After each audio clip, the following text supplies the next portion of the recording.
চাকরি নেই কত রকমের কথা আমরা শুনি।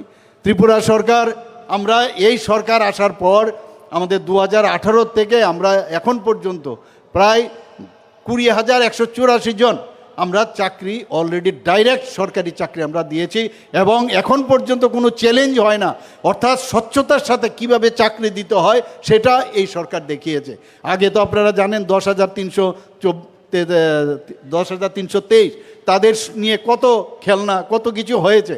সেদিন আমি দেখলাম যে পশ্চিমবাংলায় যে চাকরি চলে গিয়েছিল সেখানে ডিভিশন বেঞ্চ থেকে একটা রায় এসেছে, তারা অত্যন্ত উৎফুল্ল হয়েছেন। আরে এই উৎফুল্লর এর আগেই এখন সে বসে বসে আর তো কিছু কাজ নেই, সেই মিডিয়ার দৌলতে বা আপনার সোশ্যাল মিডিয়াতে যে সরকারকে কিছু করা উচিত। আরে আমরা তো অলরেডি করে ফেলেছি, কিন্তু আপনারা যে কাজটা করেছেন এখানে তো না টেট না, কিন্তু পশ্চিমবাংলায় তো টেট পরীক্ষা দিয়ে তারপরে পেয়েছে। আমি বলছি না তারা ঠিক করেছে, সেটা হয়তো বা সুপ্রিম কোর্টে যাবে। এখন সুযোগ পেয়েছে, আপনারা কিছু করুন। অরণ্যের রোদন, ক্রোকোডাইল টিয়ার যাকে বলে, তারা আমরা অলরেডি করেছি। তাদেরকে 2 বছরের জন্য আমরা করেছি, তাদেরকে এক্সটেনশন দিয়েছি। নানাভাবে আমরা চেষ্টা করেছি যে ওনাদেরকে কোনো রিলিফ দেওয়া যায় কিনা, এখনও আমরা চেষ্টা করছি। ওনাদের কারণে এটা হলো, এবং ওনাদের যে মানে পার্টনার এখন হয়েছে কংগ্রেস, এই দুজনে, একজন মানে চাকরি খেয়েছে আর একজন চাকরি অন্যায়ভাবে দিয়েছে। তো এদের সম্পর্কে মানুষ এখন জানে, আর আমাদেরকে শেখাতে হবে না, আমরা জানি কি করতে হবে না করতে হবে, আমরা জানি। এখানে আমাদের যে এই গোমতী জেলা, ধলাই জেলার Ganganagar block prime ministers award for excellence in public administration 2024 সেটা আমরা পেয়েছি। অর্থাৎ প্রপারলি একটা অ্যাডমিনিস্ট্রেশন কীভাবে চালাতে হয়, ডিস্ট্রিক্টে হোক ব্লক হোক, সেগুলো কিন্তু এখন আমরা দেখতে পাচ্ছি ন্যাশনাল লেভেলে আমাদের স্বীকৃতি আসছে। আমাদের গোমতী জেলা সেখানে হোলিস্টিক ডেভেলপমেন্ট অফ ডিস্ট্রিক্টস ক্যাটাগরিতে, এবং ধলাই জেলার গঙ্গানগর ব্লক এক্সপ্রেশন ব্লক ক্যাটাগরিতে পুরস্কার পেয়েছে। এগুলো এই কারণে বলছি, একের পর এক আমাদের যেভাবে কাজ করছে আমাদের সরকার। আমরা শুধু মাননীয় প্রধানমন্ত্রী যে বারবার বলছেন যে আত্মনির্ভর ভারতের কথা উনি বারবার বলছেন, সেটা কথাই নয়, কাজের মাধ্যমে সেলফ রিলায়েন্ট আমাদের হতে হবে। 140 কোটি ভারতবাসীর যেন নিজের পায়ে নিজে দাঁড়াতে পারে, সেই চিন্তাধারা মাননীয় প্রধানমন্ত্রীজির যে আহ্বান, আমরাও সেই দিকে কাজ করছি। আপনারা জানেন যে ত্রিপুরাতে যারা আমাদের গ্রামীণ মহিলারা আছেন তাদেরকে আমরা বিশেষভাবে তাদের আর্থসামাজিক যাতে উন্নয়ন হয় সেই কাজটা করছি। আগে মাত্র 4,000, 2018 আগে 4 থেকে 4,500 মতো এসএইচজি গ্রুপ ছিল। এখন কত হয়েছে? প্রায় 54,000-এর উপরে এসএইচজি গ্রুপ হয়েছে। শুধু তাই নয়, তাতে করে প্রায় 4,76,000 মহিলা এর সাথে যুক্ত হয়েছে। এবং মাননীয় প্রধানমন্ত্রীজি লাখপতি দিদির যে চিন্তাভাবনা উনি ছিলেন, ত্রিপুরাতে আমাদের টার্গেট রয়েছে যে 1,14,000 যে লাখপতি দিদি গড়ার, সেখানে আমরা প্রায় 1,08,281 জন লাখপতি দিদি আমরা বানিয়ে তৈরি করেছি। এবং সেটা যদি আমরা পার্সেন্টেজের দিক দিয়ে দেখি তাহলে 95% আমরা সেই জায়গাটা আমরা চলে এসেছি। বন্ধুগণ, এখানে যেহেতু আজকে শিক্ষারও বিষয়ে অনেকগুলো আমরা ইনোগ্রেশন এবং ভিত্তিপ্রস্তর আমরা করেছি, আমরা জানি যে শিক্ষা ছাড়া আমরা কোনো দিনই একটা জাতি সামনের দিকে এগিয়ে যেতে পারবে না। এবং আমরা জনজাতি এলাকার মধ্যে আমরা দেখেছেন যেটা এখানে প্রায় ইএমআরএস অর্থাৎ যে ওখানে মানে মডেল রেসিডেন্সিয়াল স্কুল সেখানে তৈরি করা অলরেডি আমাদের 2018 আগে মাত্র 4টা ইএমআরএস ছিল এখানে, একলব্য মডেল রেসিডেন্সিয়াল স্কুল। আর আজকে আমাদের এখানে আমাদের সরকার আসার পর টোটাল 21টার মতো ইএমআরএস এখন জনজাতি এলাকায় হচ্ছে। এবং শুধু তাই নয়, সেখানে অলরেডি আমাদের 6টা চালু হয়ে গেছে, আরও 6টা সামনের বছরে সেটা চালু হবে, বাকিগুলো সেখানে শুরু। আমি নিজেও অনেক জায়গায় গেছি, এত সুন্দরভাবে, এবং ভারতের যে তার যে বৈশিষ্ট্য ভারতীয়তা রেখে সেই স্কুলগুলো হচ্ছে। বাইরের থেকে টিচাররা আসছেন, এত সুন্দর পড়াশোনা হচ্ছে যাতে জনজাতিদের পড়াশোনা ঠিকভাবে করতে পারে, সেই কাজটা এখানে করছেন। শুধু তাই নয়, এবার আমি দিল্লিতে গিয়েছি, তার কিছু ক্রাইটেরিয়া আছে যে 20,000 মিনিমাম জনজাতি থাকতে হবে সেখানে, এবং টোটাল পপুলেশনের 50% আমাদের জনজাতি থাকতে হবে। তা আমি গিয়ে কিছু 1-2 জায়গার মধ্যে আমি বলেছি যদি রিল্যাক্সেশন করা যায় আরও 15টা যাতে ইএমআরএস হয়, তার জন্য আমি দাবি জানিয়ে এসেছি এখানে। বন্ধুগণ, অন্ধকার থেকে আলোর দিকে যদি আমাদের যেতে হয়, শিক্ষা ছাড়া কোনো দিন সম্ভব নয়। মাননীয় প্রধানমন্ত্রী জি বারবার বলছেন আগামী দিনে যারা ইউথ যারা আছেন তাদের কাছেই আমাদের এই ভবিষ্যৎ, এবং সেই ভবিষ্যতের জন্য আমরা তো তৈরি করতে হবে। আমরা জনপ্রতিনিধি, আমাদের অ্যাকাউন্টেবিলিটি আছে, তাদের জন্য যদি আমরা সমস্ত আজকে এখানে যেভাবে আমরা বিল্ডিংগুলো দেখলাম একের পর এক, এখানে সাব ডিভিশনাল অফিস থেকে শুরু করে বিভিন্ন স্কুলের বা অন্যান্য ইনফ্রাস্ট্রাকচার এত সুন্দরভাবে হয়েছে। আমি খালি নজর দেই, আমরা তো কাজ দিচ্ছি, কিন্তু কোনো অবস্থায় সে কাজে যেন ব্যাঘাত না ঘটে। আমি ডিস্ট্রিক্ট ম্যাজিস্ট্রেটকে আমি বলেছি, আমি এসপি মহোদয়কে বলেছি, কোনো জায়গায় এটাও একটা মানে বহুদিন ধরে এই যে কমিউনিস্টদের আমল থেকে যে একটা স্বভাব হয়ে গেছে যে কোনো জায়গায় কাজ দিলে তার প্রতি একটা যে নানা রকম বাধা সৃষ্টি করে, সেখানে একটা মানে রোজগারের একটা ব্যবস্থা। আমি বললাম এইগুলোকে কাউকে ছাড়া হবে না, হয়তো বা সময় লাগবে, কিন্তু আস্তে আস্তে করে সেটাও কিন্তু আমরা সমাপ্ত করব। সেই কথাগুলো আমি প্রায়ই সময় বলি। বন্ধুগণ, আমরা ইকুইটি উইথ এক্সিলেন্স, যেটা মাননীয় প্রধানমন্ত্রীজি যে জাতীয় শিক্ষানীতি 2020-তে সেটা নিয়েছেন, এবং সেই হিসাবে আমরাও তার মার্গদর্শনে chief minister scholarship for achievers towards higher learning, যার সংক্ষিপ্ত নাম সিএম সাপ, সেই প্রকল্প আমরা শুরু করেছি 2024-এ। আমরা জানি যে বহু ছেলে মেয়েরা আছেন যারা পয়সার কারণে পড়াশোনা করতে ব্যাঘাত ঘটে, তো এর জন্য এই সিএম সাত প্রকল্প আমরা শুরু করি, অর্থের অভাবে যাতে মেধা না হারিয়ে যায়, এই যে প্রতিশ্রুতি তার মূল মন্ত্র মাথায় রেখে আমরা এই প্রকল্পের সূচনা করেছি। এর মধ্যে অনেকজনকে আমরা তাদেরকে আমরা সেইভাবে হেল্প করেছি এখানে। বন্ধুগণ, আমাদের এখানে বিদ্যালয়ের যে প্রাইমারি যে বিদ্যালয়গুলো আছে সেখানে ফাউন্ডেশনাল যে লিটারেসি এবং নিউমেরেসির উপর আমরা জোর দিয়েছি। নিপুণ ত্রিপুরা যে প্রকল্প, প্রায় 10,000-এর বেশি যারা টিচার্সরা আছেন তাদেরকে আমরা ট্রেনিং দিয়েছি, যাতে প্রপারলি ছোট যারা শিশুরা আছেন তাদেরকে প্রপারলি ট্রেনিং দিতে পারে। সব জায়গায় একরকমভাবে ট্রেনিং দিলে হবে না তাদের জন্য, এবং শিশুদের মধ্যে যে আনন্দমুখর যে পরিবেশ, তাদের মধ্যে যাতে প্রেশার দিয়ে তাদের পড়াশোনা না করানো হয় তার জন্য এই ট্রেনিংয়ের ব্যবস্থা আমরা করেছি। এখন পর্যন্ত নিপুণ ত্রিপুরা প্রকল্পে প্রায় 4,260টি বিদ্যালয়ে নিপুণ কর্নারও আমরা তৈরি করেছি। একটা মানে শ্রেণীকক্ষের মধ্যে বিভিন্ন খেলার সামগ্রী নিজেদের তৈরি, সেই নিপুণ কর্নার যে কোনো দেখলেই মনে হবে যে না এটার খেলার মানে ছলে তাকে পড়াশোনা করানো, সেই কাজটা আমরা করছি। প্রথম শ্রেণীতে যারা ভর্তি হয়, আগে তো এগুলো আমরা জীবনে আমরা শুনতেও পাইনি, আমরা সেভাবে চিন্তাও করিনি। আগে যারা সরকার চালিয়েছে তারাও এদের চিন্তা ছিল না যে 9 সপ্তাহ মেয়াদি 9 উইকস সেখানে বিদ্যা সেতু মডিউল আমরা তৈরি করেছি, যাতে করে প্রথম শ্রেণীতে যারা ছেলে মেয়েরা আসবেন তাদের যে অ্যাক্লামেটাইজেশন, অর্থাৎ শ্রেণীতে যখন ঢুকবে, কারণ প্রথম স্কুলে ঢুকছে, আপনারা এখানে সবাই আছেন যারা বড়রা, স্কুলে আপনারা চিন্তা করুন নিজেদেরকে, যখন ফার্স্ট ক্লাসে আমরা যাই আমাদের মধ্যে একটা ভয়ভীতি থাকে, এটা কি জানি, স্কুল জানি কি, ক্লাস জানি কি। তো এর মধ্যে যে অ্যাক্লেমেটাইজ করা যে 9 সপ্তাহ ধরে, সেই ব্যবস্থাটা আমরা করেছি। এর জন্য কেন্দ্রীয় যে শিক্ষামন্ত্রক আমাদের ভূয়সী প্রশংসা করেছে এই ধরনের ইনোভেটিভ আইডিয়ার জন্য। অঙ্গনওয়াড়ি কেন্দ্রের যারা ছোট ছেলে মেয়েরা আছেন তাদের জন্য মিশন মুকুল যে কর্মসূচি সেটা আমরা চালু করেছি। আরেকটা যেটা ফার্স্ট ক্লাস 1 থেকে ক্লাস 8 পর্যন্ত সহর্ষ একটা আমরা কার্যক্রম আমরা চালু করেছি। সহর্ষের মাধ্যমে অনেক ছেলে মেয়েরা, কারণ এই যে বাচ্চারা জন্মগ্রহণ করে এক একজন এক একটা গুণ নিয়ে কিন্তু জন্মগ্রহণ করে। আমরা কি করি, সবাইকে একসাথে আমরা ভাবি যে সব বাচ্চারা একরকম, সেরকমটা না।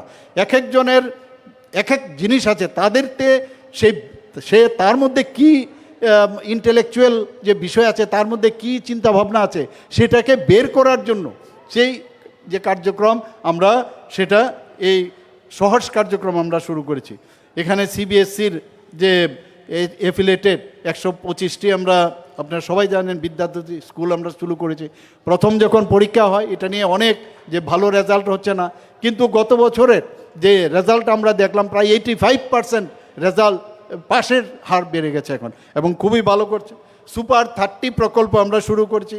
এতে করে সুপার 30 প্রকল্প, আমি এই কথাগুলো এই কারণে বলছি, আমরা সরকার কিছু করে না, সরকার কিছু দেয় না, বিরোধীরা বলে উন্নয়ন কোথায় দেখতে পাই না, প্রায়শই বলে। আমি বলবো এসে, আমি নেক্সট টাইম আমি ঠিক করেছি সমস্ত আমাদের সরকারি প্রকল্পে ওনাদেরকে যারা এমএলএ আছেন তাদেরকে আমি এখানে আধিকারিক যারা আছেন, আমি আগামী দিন ওনাদেরকে, যদিও আসে না ওনারা, অনেক জায়গায় আমরা প্রায়শই ওনাদেরকে ইনভাইট করি, এসে বসে দেখুক কি উন্নয়ন হচ্ছে। কারণ আমি এক জায়গায় বলেছি, কারণ তাদের ছানি পড়ে গেছে, ছানির কারণে এই উন্নয়ন দেখতে পায় না। এটা নিয়ে অনেক সময় অনেক কটাক্ষ হয় যে মুখ্যমন্ত্রী কি বলছেন আবোল তাবোল। তো আমরা বলার আছে, মাঝে মাঝে এই ধরনের কথা না বললে মনে হচ্ছে যেন রাজনীতিটা হয় না, তো এর জন্য আমিও মাঝে মাঝে বলি এগুলো। তো আমরা চাই যে সব জায়গার মধ্যে একটা ভালো সুপার 30 প্রকল্পে এখন পর্যন্ত 12 জন MBBS পেয়েছে, 8 জন ছাত্রছাত্রী IIT পেয়েছে, 13 জন NIT-তে ভর্তির সুযোগ পেয়েছে। দিস ইজ কল্ড ভারতীয় জনতা পার্টির নেতৃত্বাধীন সরকার। রাজ্যের যারা 9th ক্লাসে পড়ে মেয়েরা, তাদের আমরা জানেন, আমরা চাই যে যারা আমাদের মেয়েরা আছেন, আমরা নারী শক্তি যাতে শক্তিশালী হয়, তার জন্য তাদেরকে আমরা বিনামূল্যে সাইকেল দিচ্ছি। সংখ্যাটা কত? 1,22,509 জন। Chief ministers annual state award for academic excellence, সেটাকে 703 জনকে আমরা অলরেডি আইপ্যাড এবং ট্যাব আমরা এর মধ্যে দিয়েছি বন্ধুগণ।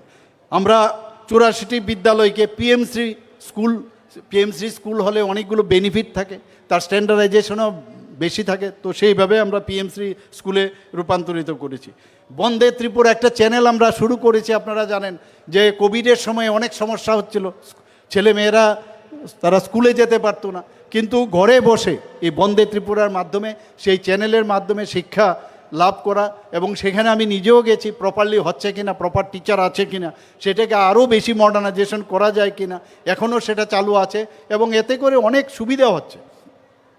আমরা Tripura science talent search examination, সেটা আমাদের সরকার আসার পর, এবং ম্যাথ ট্যালেন্ট সার্চ এক্সামিনেশন, যারা নবম শ্রেণীর যারা ছাত্রছাত্রীরা আছেন তাদের মধ্যে যাতে বিজ্ঞান নিয়ে চিন্তাভাবনা হয়, কারণ বিজ্ঞান এটা অন্যান্য stream, with due respect to other stream, কারণ বিজ্ঞান নিয়ে করলে আমাদের দেশের জন্য এবং রাজ্যের জন্য অনেক উন্নয়ন হয়, তাদের মধ্যে সেটাকে আরও বেশি করে যাতে আমরা তাদের উদ্বুদ্ধ করা যায়, সেই কাজটা আমরা করছি বন্ধুগণ। বিগত 5 বছরে এখন টিচারও তো লাগবে, শুধু খালি স্কুল ইনফ্রাস্ট্রাকচার করলে তো হবে না, সেখানে নন টিচিং স্টাফও লাগবে। আমরা একদিকে যেমন ইনফ্রাস্ট্রাকচার তৈরি করছি, এবং আবার আরেক দিকে টিচার এবং প্রপারলি টেট এডুকেটেড TRBTর মাধ্যমে, এবং আমরা বিভিন্ন যেসব আমাদের TPSCর মাধ্যমে বিভিন্ন কলেজ স্কুলে আমরা কিন্তু সেভাবে দিচ্ছি। বিগত 5 বছরে 5,215 জন শিক্ষক, এবং লাইব্রেরিরও দরকার 115 জন লাইব্রেরিয়ান আমরা নিয়োগ করেছি। আমরা গত 1 বছরে এই জাস্ট ফাইন্যান্সিয়াল ইয়ার, সেখানে জয়েন্ট JRBTর মাধ্যমে 566 জন প্রার্থীকে LDC এবং মাল্টিটাস্কিং স্টাফ আমরা নিয়োগ করেছি বন্ধুগণ।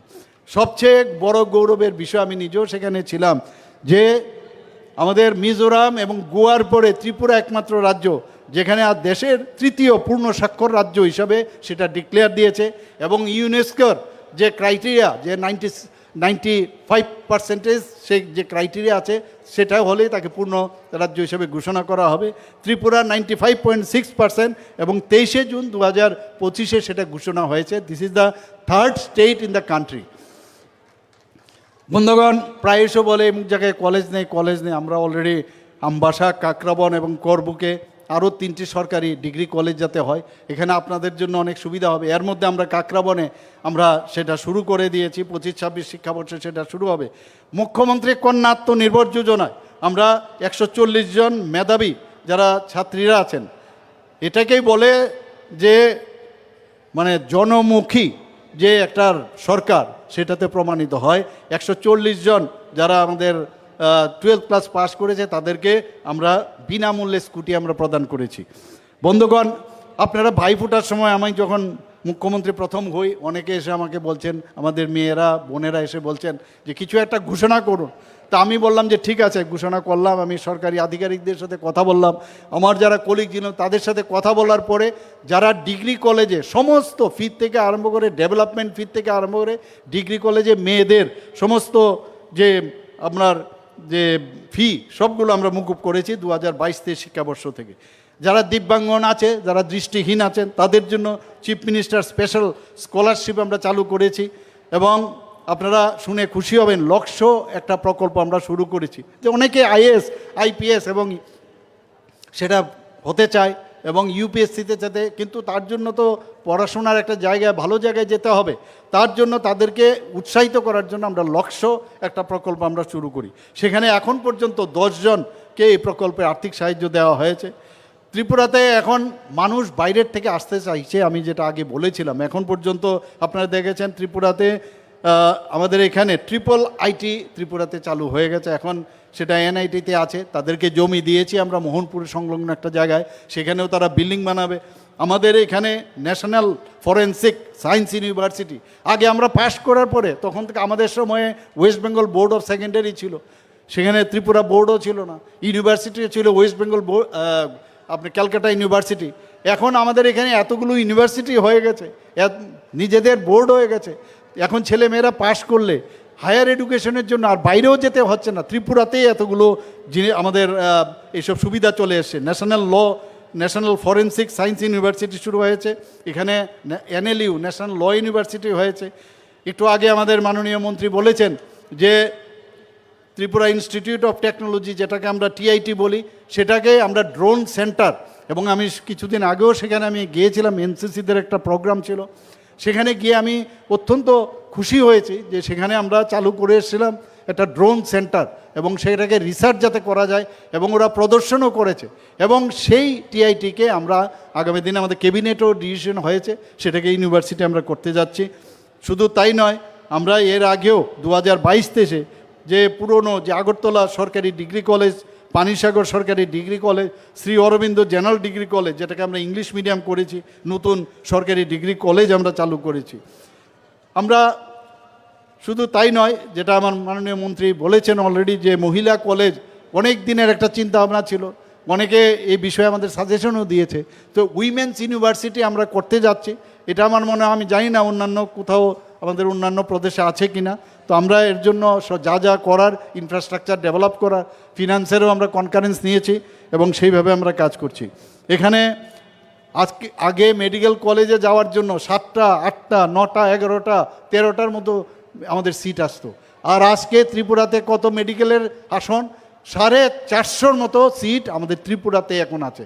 অর্থাৎ ত্রিপুরার ছেলে মেয়েদের কত ইজিলি এমবিবিএস পড়ার সুযোগ রয়েছে।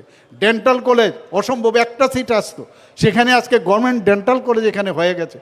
আসন সংখ্যা কত? 50 আসন দিয়ে শুরু করেছি, আজকে আরও 13টা আসন বেড়েছে, 63 আসনের সংখ্যা হয়ে গেছে। এখানে বিএসসি নার্সিং কলেজ গভর্নমেন্টের শুরু হয়েছে, এখানে ফার্মেসি কলেজ শুরু হয়ে গেছে। তো একটা মেডিকেল হাব তৈরি করার জন্য যা যা দরকার সেটা করছি। এখানে আপনারা সবাই জানেন যে আরও ইউনিভার্সিটি, মাননীয় আমাদের যে উচ্চ শিক্ষার যিনি মন্ত্রী আছেন, ওনার কাছে অনেকগুলো মানে আরও বেশি যাতে এখানে ইউনিভার্সিটি হয় তার জন্য ফাইল পড়ে আছে, সেগুলো হচ্ছে ধাম্মাদীপা ইন্টারন্যাশনাল বুদ্ধিস্ট ইউনিভার্সিটি চালু হয়েছে, Techno India university, Aryabhatta international university, Mata Tripura সুন্দরী ওপেন ইউনিভার্সিটি, সেগুলো শুরু হয়েছে, ইকফা ইউনিভার্সিটি।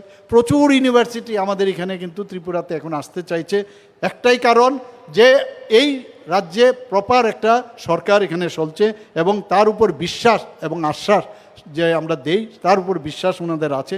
আমরা আগামী দিনে আমরা আরও অনেক কিছু করার চিন্তাভাবনা আছে। বন্ধুগণ, এখানে যদি আজকে স্বাস্থ্যের কথা আমি এই কারণে বলছি, স্বাস্থ্যের দিকেও আপনারা যদি দেখেন, আগে কথায় কথায় মানে এটার জন্য প্রচার প্রসার খুব প্রয়োজন। ত্রিপুরাতে এখন এতগুলো সুপার স্পেশালিটি হয়েছে, 9টা super speciality Agartala government medical college হয়েছে, আরও 5টা সুপার স্পেশালিটি আমরা স্টার্ট করতে চাইছি। কিন্তু এখানে একটা সবসময় একটা ধারণা যে এখানে কোনো ট্রিটমেন্ট হয় না, কিছু একটা হলো তারপরে এটা বিরোধীরা তার নিয়ে নানা রকম কথাবার্তা বলে। আমি এখানে যে সিটিবিএস, আয়ার, cardiology, neurosurgery, neurology, nephrology, gastroenterology, gastrosurgery, plastic surgery, urology, এবং আরও 4টা থেকে 5টা নতুন আমরা এখানে সুপার স্পেশালিটি স্টার্ট করতে যাচ্ছি। শুধু তাই নয়, আমরা চাইছি যে শুধু আগরতলা গভর্নমেন্ট মেডিকেল কলেজ বা আমাদের আইজিএমকে শক্তিশালী করলে হবে না, যাতে ডিস্ট্রিক্টগুলো শক্তিশালী করা যায়, তার জন্য আমরা চেষ্টা করছি। অলরেডি অলমোস্ট 1-2টো যদি আমরা ডিস্ট্রিক্ট বাদ দিই, বাকি সব গোটায় এখানে আমাদের ট্রমা সেন্টার হয়ে গেছে, কার্ডিয়াক কেয়ার সেন্টার হয়েছে বহু জায়গায়, আরও যে বাকিগুলো আছে সেখানেও যাতে শক্তিশালী করা যায়। একটু আগে ডিএম সাহেব বলছিলেন যে ডাক্তার নিয়োগের বিষয়, সেখানেও আমরা ডাক্তার সমস্ত জেলায় জেলায় আমরা দেওয়ার চেষ্টা করছি, বিভিন্ন সাব ডিভিশন আমরা দেওয়া যাচ্ছে।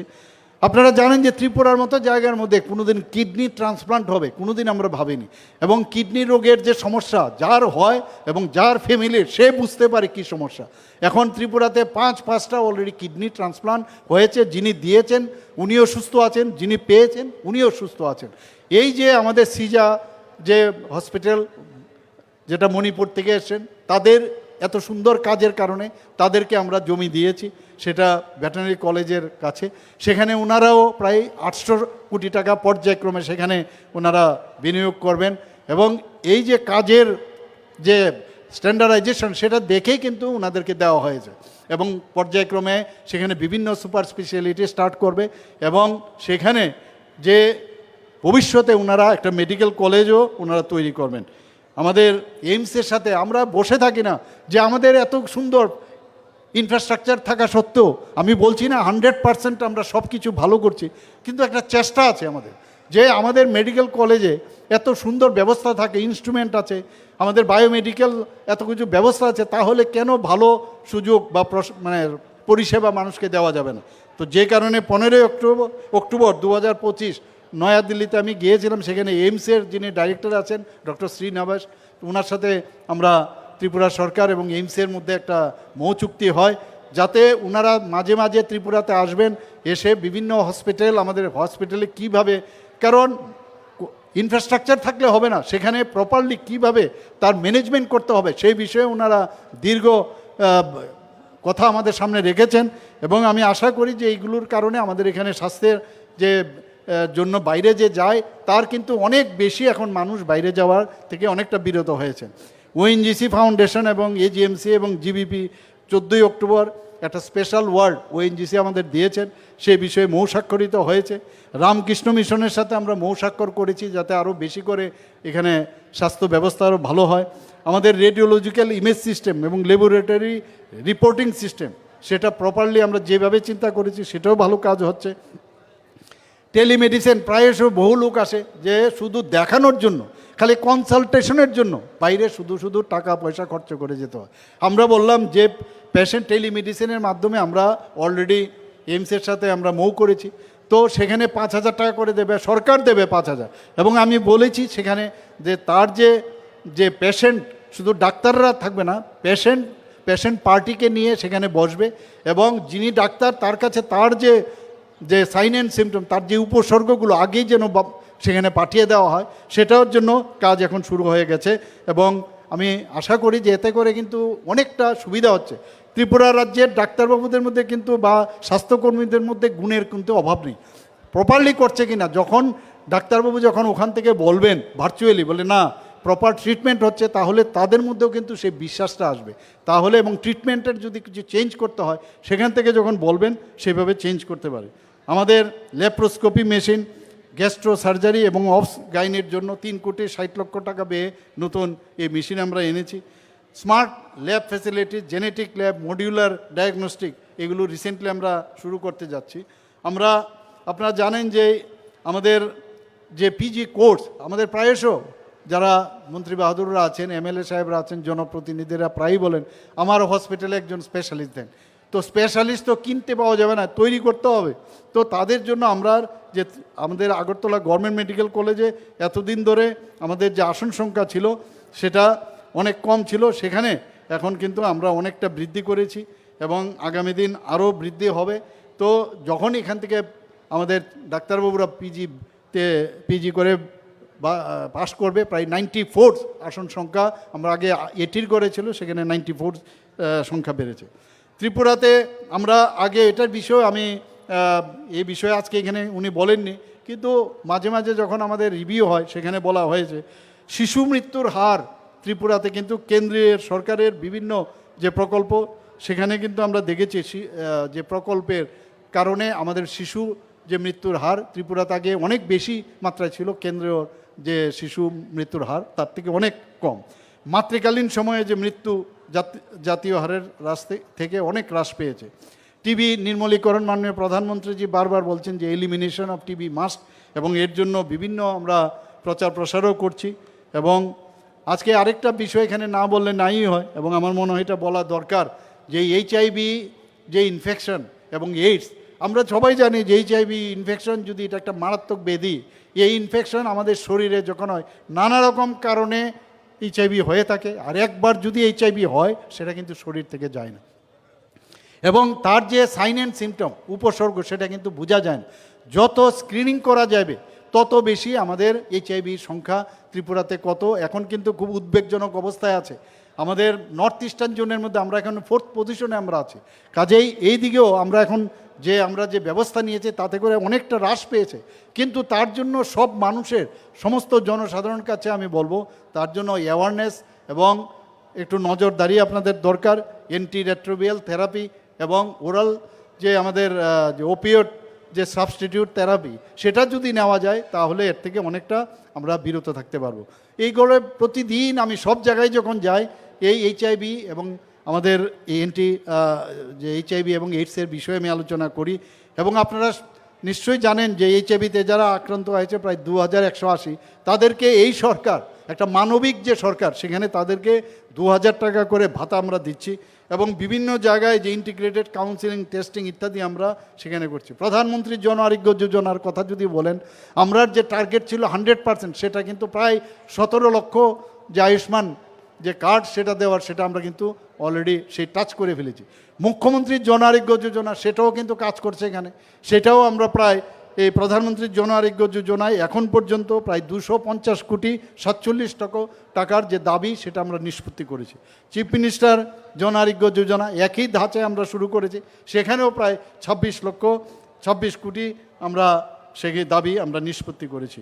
বন্ধুগণ, এখানে সংখ্যালঘু কল্যাণ মন্ত্রকের যিনি মাননীয় মন্ত্রী সেখানে বলেছেন যে বিষয়ে আজকে এখানে উদ্বোধন হলো, আমি ওই বিষয়ের উপরই কয়েকটা কথা বলার আপনাদের সামনে চেষ্টা করেছি। আপনারা জানেন যে পবিত্র হজ যাত্রা যাতে নির্বিঘ্নে সম্পন্ন হয় তার জন্য 42 জন তীর্থযাত্রী যাতে আর্থিকভাবে সহায়তা করার জন্য 55 লাখ এর জন্য ব্যয় হবে, সেই ব্যবস্থা আমাদের দপ্তর থেকে করা হয়েছে। আমাদের 2025-26 অর্থ বছরে যেখানে ওয়াকফ সম্পত্তির যে উন্নয়ন এবং তার সুরক্ষার জন্য প্রায় 1,20,00,000 টাকা ব্যয় করার পরিকল্পনা রয়েছে। সংখ্যালঘু যে গ্রামগুলো আছে সেখানে যাতে আরও বেশি উন্নয়ন করার জন্য 5 কোটি টাকা এবারের যে বাজেট সেখানে সেই বাজেটে সে বরাদ্দ রাখা হয়েছে। PM জেবিকে এই প্রকল্প নিয়ে মাননীয় মন্ত্রী বাহাদুর আমার সাথে কথা বলছিলেন যে প্রায় 20 কোটি টাকা এর জন্য বরাদ্দ হয়েছে। উনি আমাকে বলছেন যে এইগুলো প্রপারলি মনিটরিং করার প্রয়োজন এবং আমরা নিশ্চয়ই এর মধ্যে আমরা বসবো, সেখানে আমরা রিভিউ করব। সংখ্যালঘু যারা শিক্ষার্থীরা আছেন প্রি মেট্রিক পোস্ট মেট্রিক ছাত্র তাদের 9,35,00,000 টাকা বরাদ্দ করা হয়েছে। এভাবে একের পর এক আমরা বলছি যে সবাইকে নিয়ে আমাদের চলতে হবে।